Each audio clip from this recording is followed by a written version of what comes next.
Em nosso estudo de hoje é a lição 26 do livro Seara dos Médiuns, tem por título Palavra. Quando te detenhas na apreciação da mediunidade falante, pensa na maravilha do verbo, recordando que todos somos médiuns da palavra. A glote vocal pode ser comparada à harpa viva em cujas cordas a alma exprime todos os cambiantes do pensamento. E sendo o pensamento onda criadora a integrar-se com outras ondas de pensamento, com as quais se harmoniza, a fala de modo invariável reflete o grupo moral a que pertencemos. Veículo magnético, a palavra dessa maneira é sempre fator indutivo na origem de toda realização. Com ela propagamos as boas obras, acendemos a esperança, fortalecemos a fé, sustentamos a paz, alimentamos o vício ou nutrimos a delinquência. Isso acontece porque, em verdade, nunca falamos sozinhos, mas sempre retratamos as influências da sombra ou da luz que nos circulam no âmbito mental. Toda vez que ensinamos ou conversamos, nossa boca assemelha-se a um alto-falante em conexão com o emissor da memória, projetando na direção dos outros não apenas a resultante das nossas leituras ou de nossos conhecimentos, mas igualmente as ideias e sugestões que nos são desfechadas pelas criaturas encarnadas ou desencarnadas com as quais estejamos em sintonia. Não menosprezes, portanto, o dom de falar que nos facilita a comunicação com os outros seres. Guarda-o na luz do respeito e da justiça, da bondade e do entendimento, sem olvidar que a atitude é a alavanca invisível de ligação. Através de nossos conceitos orais, o pessimismo é porta aberta ao desânimo, o sarcasmo é corredor rasgado para a invasão do descrédito, a cólera é gatilho à violência, o azedume é clima de enfermidade e a irritação é fermento à loucura. Desse modo, ainda que trevas e espinheiros se alonguem junto de ti, governa a própria emoção e pronuncia a palavra que instrua ou console, ajuda ou santifique. Mesmo que a provocação do mal te extingue a desordem compelindo-te a condenar ou ferir, abençoa a vida onde estiveres. A palavra vibra no alicerce de todos os males e de todos os bens do mundo. Falando, o professor alça a mente dos aprendizes às culminâncias da educação. E falando, o malfeitor arroja os companheiros para o fojo do crime. Sócrates falou e a visão filosófica foi alterada. Jesus falou e o evangelho surgiu. O verbo é o plasma da inteligência, fio da inspiração, óleo do trabalho e base da criatura. Todos somos medianeiros daqueles que admiramos e daqueles que ouvimos. Aprendamos assim a calar toda frase que malsine ou destrua, porque conforme a lei do bem promulgada por Deus, toda palavra que obscureça ou enodoe é moeda falsa no tesouro do coração.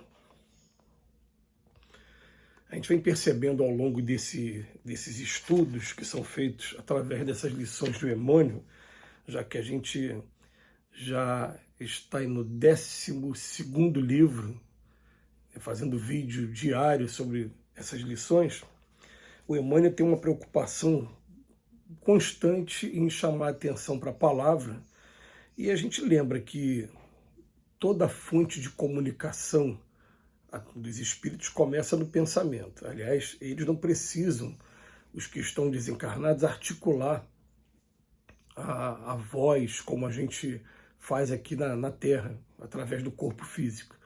Eles se comunicam diretamente pelo pensamento. Então, do pensamento, a gente, em primeiro lugar, a gente recebe um determinado pensamento, a gente concorda ou não com ele. Se a gente não concorda, a gente já repele imediatamente. Se ele chama mais ou menos a nossa atenção, a gente fica ali titubeando na tentação ainda. Ou então tem vezes que a gente admite plenamente esse pensamento. E aí, quando a gente admite plenamente ou a gente cede à tentação, a gente pode colocar esse pensamento em prática aqui no mundo material, seja através da palavra ou seja através das atitudes mesmo, das próprias mãos. E aí o que acontece? Hoje a preocupação do Emmanuel com esse estudo foi querer dizer para a gente que a nossa palavra o tempo todo está sendo onda criada e inspirada ou por encarnados ou por desencarnados. É interessante isso, né? A gente às vezes fica falando só dos espíritos desencarnados, mas nós temos uma sintonia uns com os outros o tempo todo. E por isso que é muito comum, às vezes, a pessoa falar assim, poxa, eu pensei em você, você me ligou. Eu pensei em você, você apareceu. Eu estava pensando em você ontem à noite, porque, na verdade, a sintonia se estabelece o tempo todo entre encarnados também. Mas ele vem chamar a nossa atenção de que a palavra, normalmente, ela está sendo influenciada para a gente ou pela sombra ou a luz que nos circulam no âmbito mental. E isso é importante da gente começar a analisar sob o ponto de vista da mediunidade, já que o objetivo desse livro é tratar da mediunidade, porque não são poucas as lições que o Emmanuel nos recomenda que a gente comece a observar a nossa voz, e hoje ele faz alguns exemplos até interessantes. Ele fala para a gente, ó, Sócrates falou e a filosofia foi alterada, Jesus falou e o evangelho surgiu, mas em outro momento ele fala também, o delinquente fala e espalha o crime, ensina o crime e leva um monte de pessoas à ruína também. A gente tem que tomar um cuidado muito grande, eu falo aqui no meu caso pessoal, porque eu ainda sou uma pessoa que todo dia de noite eu gosto de assistir alguma coisa edificante e logo depois alguma coisa que seja leve, que me faça rir um pouco antes de ir dormir, né? Jamais filmes de terror, filmes de guerra, filmes de ação, que é policial, não, jamais isso, jamais isso. Isso aí a gente já passou por essa etapa, né? Mas a gente está sempre buscando também a piada, e às vezes a piada faz com que a gente utilize a nossa voz para estar propagando. E essa propagação, né, a gente até percebe que a intenção é fazer com que mais alguém ria, mas a gente tem que tomar muito cuidado também para que a nossa boca não comece a ser instrumento só de estar passando coisas pesadas, coisas que às vezes estão passando discriminações, bullying, como o pessoal fala hoje nos dias de hoje, por conta das piadas. Ele vem falar aqui para a gente, né, que, por exemplo, é o veículo magnético, a palavra dessa maneira é sempre um fator indutivo na origem de toda realização.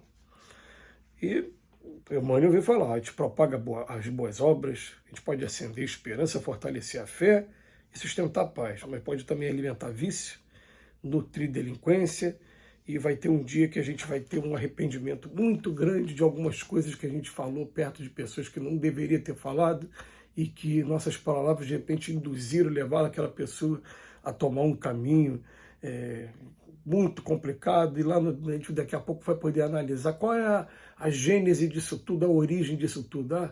Foi uma conversa que você teve, foi uma palavra que você teve, que você me inspirou e me induziu a tomar um caminho errado.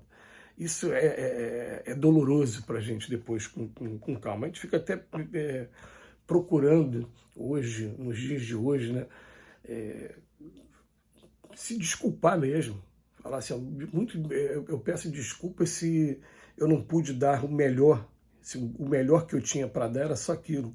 Mas eu pretendo me preparar daqui para frente para que, quando tiver que doar mais alguma coisa, que seja cada vez melhor. E uma das maneiras de melhorar é a gente policiar a palavra, como ele vem dizendo aqui para a gente. Vem, ó, não menospreze, portanto, o dom de falar, que nos facilita a comunhão com os outros seres. Guardam na luz do respeito, da justiça, da bondade e do entendimento. Sem desprezar que a atitude é a alavanca invisível de ligação. Olha só que coisa legal. Aí logo em seguida ele vem falar agora o contrário. Através dos nossos conceitos orais, o pessimismo é porta aberta a desânimo. Você pode, através do pessimismo, estar levando a pessoa para desânimo. O sarcasmo pode ser para invasão do descrédito. A cólera pode estar levando a pessoa à violência. O azedume para a enfermidade. E a irritação para a loucura. São 5. A gente falando muito rápido aqui nessa leitura, é para a gente analisar mesmo. Se as nossas palavras tiverem pessimismo, sarcasmo, né, cólera, azedume ou irritação. É isso que ela vai trazer para a gente. Então ela fica em contraponto, justiça, bondade e entendimento. Que Jesus nos abençoe hoje e sempre.